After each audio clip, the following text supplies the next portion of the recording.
धार्मिक मान्यताओं के अनुसार नाग पंचमी पर भगवान शिव संग नाग देवता की पूजा करने से साधक की हर मनोकामना पूर्ण होती है। साथ ही नाग देवता की कृपा से जीवन में आने वाली सभी बलाएं टल जाती हैं।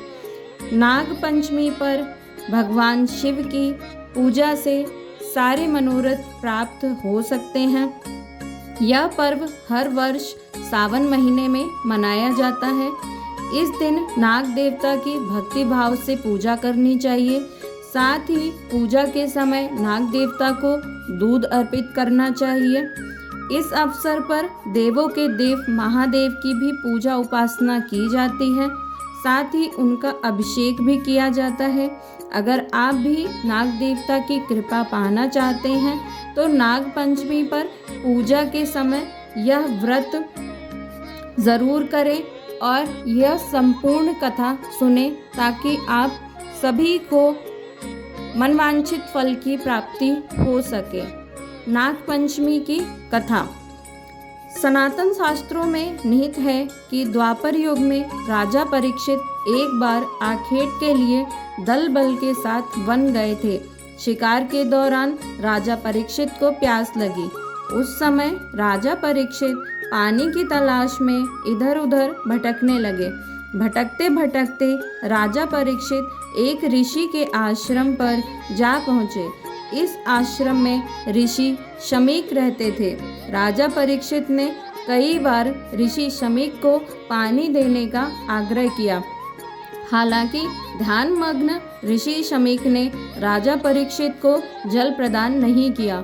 उस समय राजा परीक्षित ने बाण पर मृत सांप रख ऋषि शमीक पर चला दिया। सांप ऋषि शमीक के गले में जा लपटा। राजा परीक्षित वहां से लौट गए। ऋषि शमीक ध्यान में मग्न रहे। संध्या काल में ऋषि शमीक के पुत्र ने देखा कि उनके पिता के गले में मृत सांप लपेटा हुआ है। तब ऋषि शमीक के पुत्र ने राजा परीक्षित को सर्पदंश से मृत्यु का श्राप दे दिया। कालांतर में श्राप देने के 7वें दिन ही राजा परीक्षित की सर्पदंश से मृत्यु हो गई। यह बात जब उनके पुत्र जन्मेजय को पता हुई तो जन्मेजय ने विशाल नागदाह यज्ञ कराया। इस यज्ञ के चलते शापों का नाश होने लगा। तब ऋषि आस्तिक मुनि ने सावन माह के शुक्ल पक्ष की पंचमी तिथि पर नाग को दूध अर्पित कर जीवनदान दिया। साथ ही जन्मेजय के नागदाह यज्ञ को भी रुकवाया। इस दिन से ही नाग पंचमी पर्व मनाने की शुरुआत हुई। नाग पंचमी की पौराणिक कथा प्राचीन काल में एक सेठ जी के 7 पुत्र थे। सातों के विवाह हो चुके थे। सबसे छोटे पुत्र की पत्नी श्रेष्ठ चरित्र की विदुषी और सुशील थे, परंतु उसके भाई नहीं था। एक दिन बड़ी बहू ने घर लीपने को पीली मिट्टी लाने के लिए सभी बहुओं को साथ चलने को कहा तो सभी धलिया और खुरपी लेकर मिट्टी खोदने लगी। तभी वहां एक सर्प निकला जिसे बड़ी बहू खुरपी से मारने लगी। यह देखकर छोटी बहू ने उसे रोकते हुए कहा, मत मारो इसे, यह बेचारा निरपराध है। यह सुनकर बड़ी बहू ने उसे नहीं मारा। तब सर्प एक ओर जा बैठा। तब छोटी बहू ने उससे कहा, हम अभी लौटकर आती हैं, तुम यहाँ से जाना मत। यह कहकर वह सबके साथ मिट्टी लेकर घर चली गई और वहाँ कामकाज में फंसकर सर्प से जो वादा किया था उसे भूल गई। उसे दूसरे दिन वह बात याद आई तो सबको साथ लेकर वहाँ पहुँची और सर्प को उस स्थान पर बैठा देखकर बोली, सर्प भैया नमस्कार। सर्प ने कहा, तू भैया कह चुकी है इसलिए तुझे छोड़ देता हूँ, नहीं तो झूठी बात कहने के कारण तुझे अभी डस लेता। वह बोली, भैया मुझसे भूल हो गई, उसकी क्षमा मांगती हूँ। तब सर्प बोला, अच्छा तू आज से मेरी बहन हुई और मैं तेरा भाई हुआ, तुझे जो मांगना हो मांग ले। वह बोली, भैया मेरा कोई नहीं है, अच्छा हुआ जो तू मेरा भाई बन गया। कुछ दिन व्यतीत होने पर वह सर्प मनुष्य का रूप रखकर उसके घर आया और बोला कि मेरी बहन को भेज दो।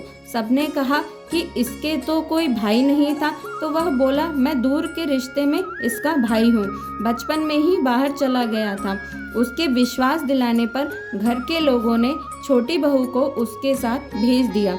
उसने मार्ग में ही बताया कि मैं वही सर्प हूँ, इसलिए तू डरना नहीं, और जहाँ चलने में कठिनाई हो वहाँ मेरी पूंछ पकड़ लेना। उसने कहे अनुसार ही किया और इस प्रकार वह उसके घर पहुंच गई। वहां के धन ऐश्वर्य को देखकर वह चकित हो गई।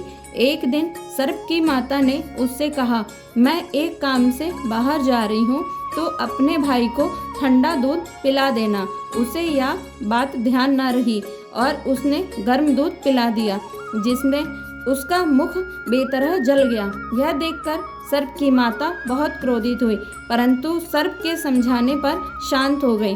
तब सर्प ने कहा कि बहन को अब उसके घर भेज देना चाहिए। तब सर्प और उसके पिता ने उसे बहुत सा सोना, चांदी, जवाहरात, वस्त्र, आभूषण आदि देकर उसके घर पहुंचा दिया। इतना ढेर सारा धन देखकर बड़ी बहू ने ईर्ष्या से कहा, भाई तू तो बड़ा धनवान है, तुझे तो उससे और भी धन लाना चाहिए। सर्प ने यह वचन सुना तो सब वस्तुएं सोने की लाकर दे दी। यह देखकर बड़ी बहू ने कहा, इन्हें झाड़ने की झाड़ू भी सोने की ही होनी चाहिए। तब सर्प ने झाड़ू भी सोने की लाकर रख दी। सर्प ने छोटी बहू को हीरा मणियों का एक अद्भुत हार दिया।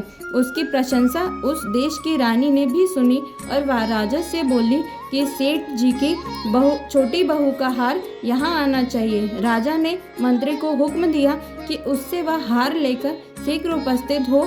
मंत्री ने सेठ जी से जाकर कहा कि महारानी जी छोटी बहू का हार पहनेंगी, वह उससे लेकर मुझे दे दो। सेठ जी ने डर के कारण छोटी बहू से हार मंगाकर दे दिया। छोटी बहू को यह बात बहुत बुरी लगी। उसने अपने सर्प भाई को याद किया और आने पर प्रार्थना की, भैया रानी ने हार छीन लिया है, तुम कुछ ऐसा करो कि जब वह हार उसके गले में रहे तब तक के लिए सर्प बन जाए, और जब वह मुझे लौटा दे तब हीरो और मणियों का हो जाए। सर्प ने ठीक वैसा ही किया। जैसे ही रानी ने हार पहना वैसे ही वह सर्प बन गया। यह देखकर रानी चीख पड़ी और रोने लगी। यह देखकर राजा ने सेठ के पास खबर भेजी कि छोटी बहू को तुरंत भेजो। सेठ जी डर गए कि राजा ना जाने क्या करेगा। वे स्वयं छोटी बहू को साथ लेकर उपस्थित हुए। राजा ने छोटी बहू से पूछा, तूने क्या जादू किया है? मैं तुझे दंड दूंगा। छोटी बहू बोली, राजन धृष्टता क्षमा कीजिए, यह हार ही ऐसा है कि मेरे गले में हीरों और मणियों का रहता है और दूसरे के गले में सर्प बन जाता है। यह सुनकर राजा ने वह सर्प बना हार उसे देकर कहा, अभी पहनकर दिखाओ। छोटी बहू ने जैसे ही उसे पहना वैसे ही हीरा मणियों का हो गया। यह देखकर राजा को उसकी बात पर विश्वास हो गया और उसने प्रसन्न होकर उसे बहुत सारी मुद्राएं भी पुरस्कार में दी।